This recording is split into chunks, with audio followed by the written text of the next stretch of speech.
He was a beloved TV actor, known for his role as Stephen Hyde on That 70s Show, a fan-favorite sitcom that made him a household name. But behind the cameras and laughter, Danny Masterson was hiding a dark secret.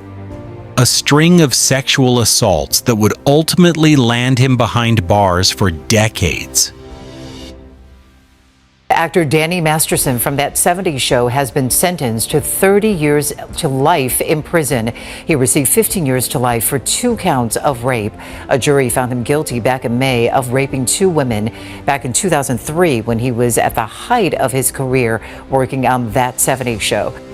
For years, Masterson's charm and celebrity shielded him from scrutiny.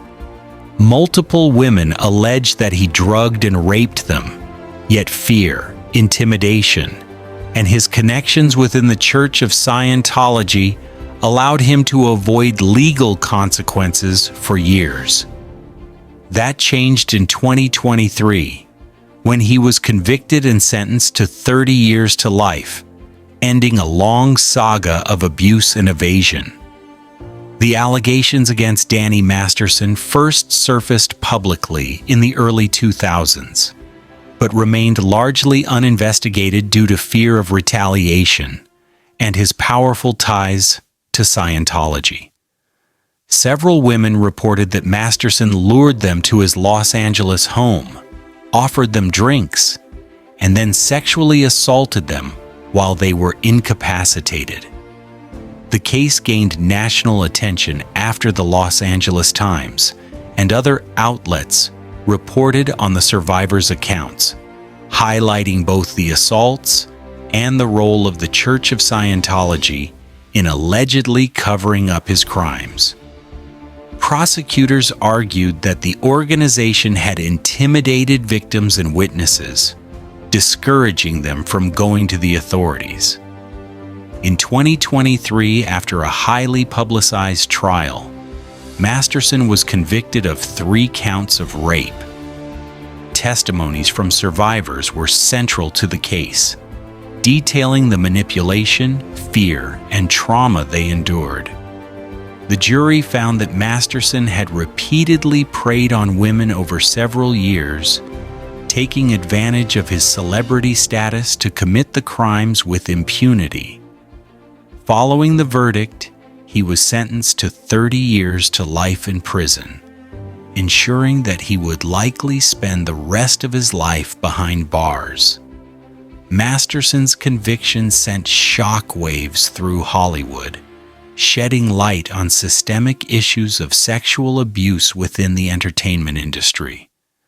The case prompted discussions about how power, celebrity, and institutions can enable abusers. For the survivors, the conviction was a hard-fought victory, validating their courage in coming forward after years of silence. Activists and legal experts highlighted the significance of the case in encouraging other victims of sexual assault, particularly those involving high-profile figures, to pursue justice. Danny Masterson's story is a stark reminder that fame and charm do not excuse criminal behavior.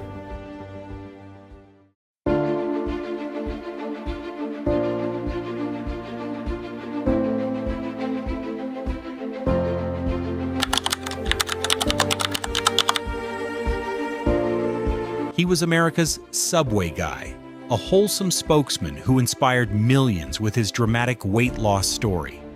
But behind the fast food smiles, Jared Fogle led a dark, double life involving child exploitation and horrific sexual crimes, shocking a nation that once adored him. Everyone recognizes he's wealthy, but today he's less wealthy, and for the benefit of those victims. Fogle appealed the sentence on the grounds that Judge Pratt was unduly influenced by Fogle's ties to Russell Taylor. A multi-millionaire who made his fortune by being a relatable everyman has become one of the most reviled men in America. Former Subway spokesman Jared Fogle now agreeing to plead guilty to shocking charges involving child pornography and underage sex. For years, Fogle appeared in commercials, newspapers, and TV interviews as a symbol of health and perseverance. But in 2015, federal authorities revealed that he had secretly engaged in the sexual abuse of minors, possession of child pornography, and a network that enabled these crimes. His public persona collapsed overnight, leaving the world stunned and outraged. Jared Fogle rose to fame in the late 1990s as the face of Subway after losing over 200 pounds by following the chain's diet. He became a beloved figure, appearing at schools, charity events, and on national television. But investigators discovered a shocking pattern. Fogle had been using his fame to gain access to minors. The FBI and federal prosecutors built a case showing that Fogle had engaged in sexual conduct with children and maintained extensive child pornography collections. He also solicited illicit material online and used his public influence to lure victims. In 2015, Fogle pled guilty to receiving child pornography and traveling to engage in sexual acts with a minor, avoiding a lengthy trial, but admitting the full scope of his crimes. During the sentencing phase, prosecutors revealed that his actions had caused lasting trauma to the victims and violated the trust of millions of Americans who had admired him. Fogle was sentenced to 15 years and 8 months in federal prison, along with fines and the requirement to register as a sex offender. The case marked a dramatic fall from grace, from a national hero for weight loss to a convicted predator. The Fogle case prompted nationwide shock, intense media scrutiny, and discussions about the role of celebrity in facilitating abuse. Subway faced criticism for promoting him and failing to notice warning signs, although the company eventually severed all ties.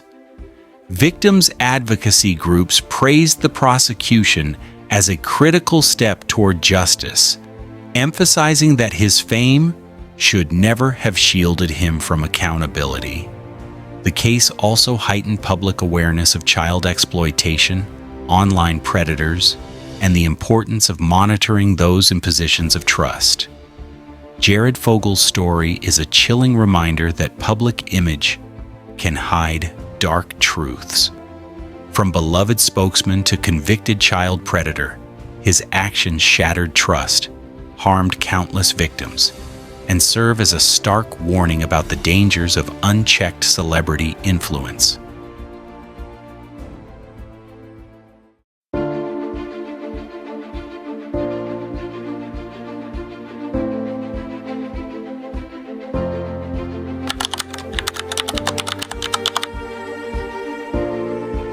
He was a flamboyant glam rock icon whose hits like Rock and Roll, Part 2, dominated stadiums and charts worldwide.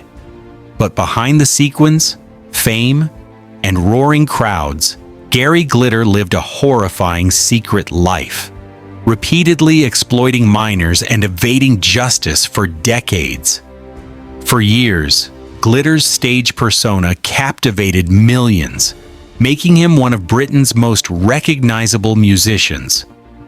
Yet allegations of sexual abuse of minors began surfacing in the 1990s, revealing a disturbing pattern of predatory behavior that would eventually result in multiple convictions across different countries.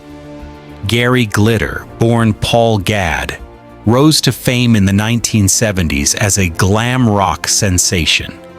His music filled arenas, and his persona seemed untouchable. But as the decades passed, disturbing allegations emerged. Glitter was first convicted in 1999 in Vietnam for possession of child pornography, marking the start of a long and public legal downfall. In the UK, he faced multiple charges for sexual offenses against minors. Investigations revealed that he had abused young girls over many years, often exploiting his fame and wealth to evade detection. Glitter's crimes included grooming, indecent assault, and possession of child pornography. In 2006, he was sentenced to 4 months in prison for possessing child pornography. Later, in 2015, he received a 16-year sentence for historic sexual abuse of 3 girls in the UK, crimes committed in the 1970s and 1980s. The court described his actions as deliberate and predatory, highlighting the long-lasting trauma inflicted on his victims. Glitter's pattern of abuse and repeated criminal behavior demonstrated how celebrity can sometimes shield offenders from accountability, until law enforcement and victims finally forced him to face justice. Gary Glitter's convictions shocked fans and the public alike, exposing the dark side of a once-beloved music icon. His music was largely removed from mainstream radio, and he became a symbol of how fame and influence can mask predatory behavior. Victims spoke publicly about the emotional scars left by his abuse, emphasizing that justice, though delayed, was essential.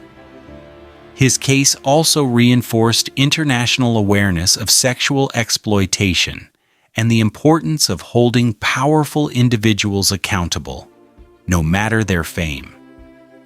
Glitter is now serving his prison sentence, ensuring he can no longer harm additional victims, though the damage he caused remains a stark reminder of the dangers of unchecked celebrity privilege.